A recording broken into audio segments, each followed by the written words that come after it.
오늘 함께 읽으실 말씀은 마태복음 3장 1절부터 10절까지 말씀입니다. 그때 침례 요한이 이르러 유대 광야에서 전파하여 말하되 회개하라 천국이 가까이 왔느니라 하였으니 그는 선지자 이사야를 통하여 말씀하신 자라 일렀을 때 광야에 외치는 자의 소리가 있어 이르되 너희는 주의 길을 준비하라 그가 오실 길을 곧게 하라 하였느니라. 이 요한은 낙타털 옷을 입고 허리에 가죽띠를 띠고 음식은 메뚜기와 석청이었더라.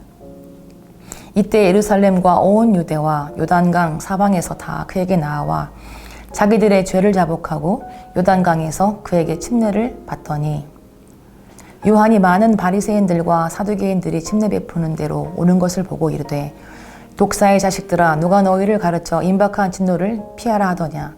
그러므로 회개에 합당한 열매를 맺고 속으로 아브라함이 우리 조상이라고 생각하지 말라. 내가 너희에게 이르노니 하나님이 능히 이 돌들로도 아브라함의 자손이 되게 하시리라. 이미 도끼가 나무 뿌리에 놓였으니 좋은 열매를 맺지 아니하는 나무마다 찍혀 불에 던져지리라. 아멘. 인터넷에 천국을 쳐보시면 김밥 천국, 알바 천국, 문자 천국, 자료 천국 등 많은 천국이 있습니다. 천국은 하늘의 나라를 의미하는데 세상의 사람들도 천국은 좋아하는 것 같습니다. 그러나 천국은 침례 요한이 말하는 것처럼 회개해야 하는 회개 천국입니다. 하나님은 예수님을 통하여 천국을 보여주셨습니다. 사람들은 예수님의 말씀으로 죄사함을 받고 그 마음에 천국이 임했으며 병자를 고치고 귀신을 쫓아내는 것을 통하여 천국이 임함을 보았습니다.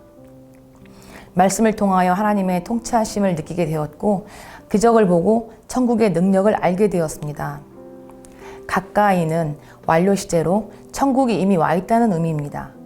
그리고 동시에 아직 진행 중임을 의미합니다. 이미, 그러나 아직, already, but not yet 이라는 표현은 오스카 쿨만이 그리스도와 시간이라는 글에서 영원을 향한 시간, 즉 카이로스를 창조하고 타락, 구속, 완성이라는 직선적이며 구속적인 관점으로 이해하고 역사의 중간인 1세기에 예수 그리스도의 성육신, 죽음, 부활로 이미 성취되었고 종결점인 재림 사이의 긴장, 아직 재림이 오지 않음을 도식화한 것입니다. 예수님께서 하나님의 나라는 너희 가운데 있다고 말씀하시는 것처럼 하나님의 나라는 이미 우리 가운데 존재합니다. 그리스도가 언약을 따라 이 땅에 오심으로 이미 하나님의 나라가 와 있습니다. 침례 요한은 예수님과 동시대 인물로 약 6개월 먼저 태어났으며 제사장의 아들로 태어났습니다. 그러나 제사장의 옷을 입지 않고 약대 털옷을 입고 가죽띠를 띠며 메뚜기와 석청을 먹었습니다. 화려한 생활을 즐기지 않았습니다. 검소한 생활을 하고 말씀과 생활이 일치되는 삶을 살았으며 하나님의 나라이신 예수님의 오실 길을 준비하는 자로 쓰임을 받았습니다. 요한이 회개하라고 전하자 예루살렘과 온 유대와 요단강 사방에서 나와 침례를 받았습니다. 루벤, 갓, 므낫세 반 지파가 사는 요단강 동편에서도 나왔습니다. 당시 이곳은 이방 민족화되었는데 이방인들까지도 침례를 받았습니다. 침례는 정결을 의미합니다.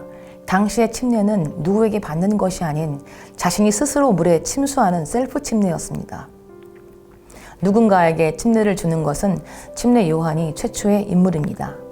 당시의 쿰란 공동체나 SNF파의 침례의 의미는 하나님 앞에서 스스로 경건한 삶을 유지하기 위한 것과 공동체를 정결케 하기 위해서 자기를 정결케 하는 행위였으나 요한의 침례는 죄에 대한 지적, 종말에 대한 다급성이 특징입니다. 선지자들도 줄기차게 회개의 메시지를 전했으며 하나님께서도 친히 회개하라고 명하시고 예수님도 가장 먼저 회개하라고 메시지를 전하셨고 계시록에 보면 성령께서 우리에게 회개하라고 말씀하십니다. 사도들도 성령 받고 처음 전한 메시지가 회개하라입니다. 죄를 가지고선 천국에 들어갈 수 없으며 죄는 죄의식과 두려움과 형벌이 있기 때문입니다. 천국에 들어오려면 죄가 치워져야 합니다. 에덴 동산에서 천국을 잃어버린 것은 죄 때문이었습니다. 회개는 헬라어로 메타 노에오인데 노에오가 생각이고 메타가 고친다는 뜻으로 생각을 고친다는 말입니다. 회개에서 회는 자신의 잘못을 뉘우친다라는 뜻이며 개는 고친다는 뜻입니다. 방향을 돌아선다는 것입니다. 하나님의 약속과 언약 밖으로 떠나 있던 삶의 자리에서 빨리 돌려야 합니다. 회개는 빠를수록 좋으며 영향력도 있습니다. 한 사람이 용기 내어 회개하면 다른 사람들도 따라서 회개합니다. 많은 사람들이 회개하면 회개하지 않고자 하던 사람들도 마음이 찔려 회개합니다. 장작불이 타면 생나무가 타는 이치와 같습니다. 그러나 중요한 것은 그곳에 때가 되어 하나님의 은혜를 부어주셨기 때문입니다. 성령이 임해야 죄를 깨닫고 회개합니다. 이들이 회개하자 성령이 임하고 하나님 나라가 보이기 시작하였습니다. 바리새인과 사두개인들도 침례 베푸는 데로 옵니다. 바리새인과 사두개인은 그 시대 영적인 지도자로 양대 산맥을 이루고 있었습니다. 이들은 겉으로는 신앙생활을 잘하는 사람들이며 거룩한 옷을 입은 사람들입니다. 바리새인은 세속적인 사람들과 분리되어 종교적인 열심이 대단한 사람들입니다. 하지만 이들은 이중적이었습니다. 위선되고 자신을 과장합니다. 거룩한 척하고 선을 행하지만 약대를 삼키며 착복합니다. 사두개인들은 사독 대사장의 후예를 드립니다. 그들은 거룩한 사람들이었으며 오랜 세월 내려오는 가운데 당시에 부자가 많았고 사내들인 회원이 많았습니다. 그러나 부유하게 되면서 하나님보다 돈과 명예를 사랑했습니다. 부활도 천사도 믿지 않았습니다. 물질적인 온갖 빌이 연루되어 있었고 사람들은 그들에게서 천국을 보는 것이 아니라 지옥을 보았습니다. 세례요한은 그들에게 독사의 자식이라고 했습니다. 예수님도 바리새인과 서기관을 독사의 자식들이라고 책망하셨습니다.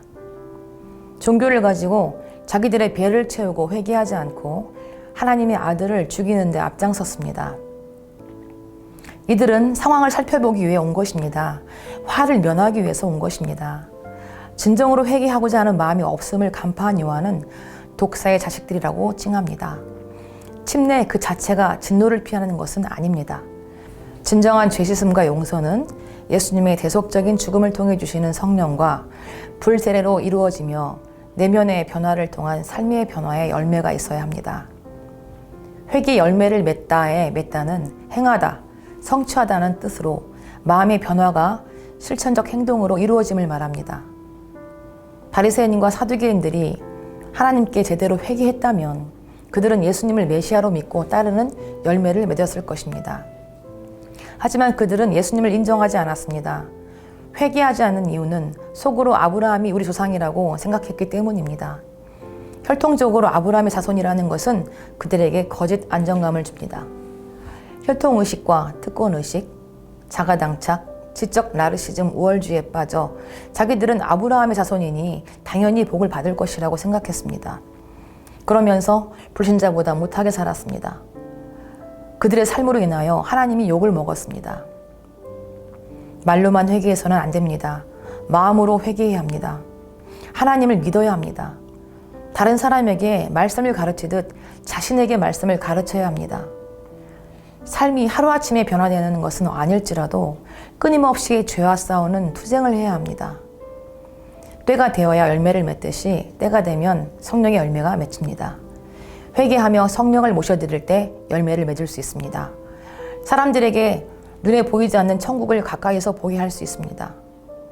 아브라함의 혈통이 아니더라도 라합이나 룻과 같이 하나님을 믿고 동방 박사들처럼 성육신하신 메시아를 믿으면 아브라함의 자손이 될 수 있습니다.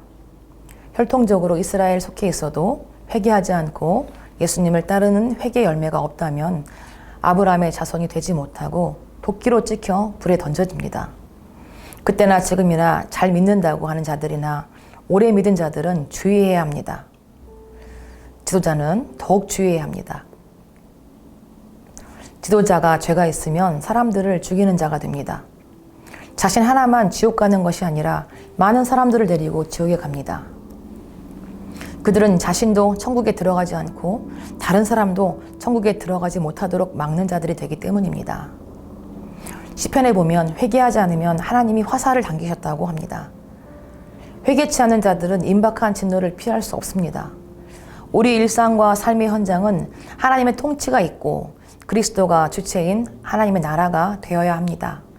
우리가 삶에서 천국을 다른 사람에게 보여주어야 하는 이유는 그렇지 않으면 우리는 다른 사람에게 지옥을 보여주기 때문입니다. 그러므로 회개하는 것은 선택의 문제가 아니라 반드시 해야 하는 필연적인 것입니다. 우리는 지옥에 가지 않기 위해서라도 반드시 회개해야 합니다. 예수님은 이 땅에 오셔서 십자가에 죽으시고 부활하심으로 천국을 우리에게 보여주셨습니다. 우리가 변화되는 것은 쉽지 않지만 끊임없이 회개하고 말씀에 순종하고자 투쟁하면 우리는 다른 사람들에게 천국을 가까이서 보여줄 수 있습니다. 여러분은 나를 통하여 천국의 모습을 보여주고 있습니까? 회개하고 합당한 열매를 맺어서 천국의 모습을 보여주기를 축원드립니다.